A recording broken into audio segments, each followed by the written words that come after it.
లక్ష్మి మీ దగ్గరికి వస్తున్నాను. యాక్చువల్లీ నేను బార్బీ డాల్ అంటే చిన్నప్పటి నుంచి బాగా ఆడుకుని ఇష్టం అనమాట నాకు. ఏ అమ్మాయికైనా సరే బార్బీ డాల్ అంటే ప్రాణం అనమాట. సో ఇవాళ లైవ్ బార్బీ డాల్ ఇక్కడ నా పక్కన కూర్చుంది Lakshmi. We are very proud of you. So Lakshmi, actually ఈ వీడియో యూట్యూబ్లో ఒక వైరస్, ఒక హల్చల్ చేసేస్తుంది. మీకు ఎలా అనిపిస్తుంది రియాక్షన్? బోల్డెన్ ఇంటర్వ్యూలు ఇచ్చారు, ఎవరికి చెప్పండి, మాకు చెప్పండి.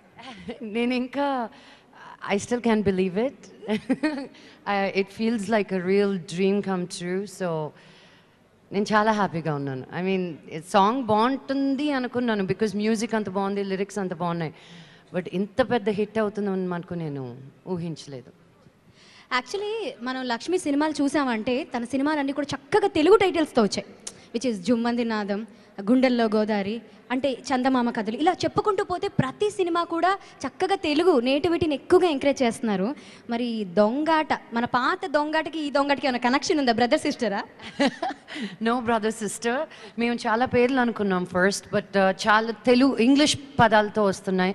అండ్ మీరు చెప్పినట్టు నాకు Telugu I like to keep Telugu names. నేను చేసిన సినిమాలు అన్నీ తెలుగు పేర్లే ఉన్నాయి. So Dongata was the perfect title. And ఇంతకు ముందు దొంగాట కూడా చాలా పెద్ద హిట్ అయింది. So we said why not. అంటే ఇంతకీ ఎవరు ఆడారు దొంగాట అందరిలో? అది ఇప్పుడు నా కూతురు ఎంత ముద్దుగుంది. Sorry, I got distracted. నేను అడ్డం నుంచి ఉంటాను. ఏమడిగాను? ఇంతకీ ఎవరు దొంగాట ఆడారు అని అడుగుతున్నాడు ప్రదీప్. అందరం ఆడాము దొంగాట. ఇప్పుడు చెప్పేస్తే కుదరదు. ఎవరు బాగా ఆడారు? ఇప్పుడు చెప్తే కుదరదు అంటున్నారు. నేను నీ సంగతి చెప్తాను, నాకు వస్తున్నాను. ఆవిడే అంట. ఆబ్వియస్లీ ఈవిడేనా? యాక్చువల్లీ గర్ల్స్ ఎప్పుడు దొంగాట ఆడరమ్మా. ఆడితే గిడితే మీ అబ్బాయిలు అన్ని దొంగాటలు ఆడతారు. ఆవిడ అనవసరంగా పాట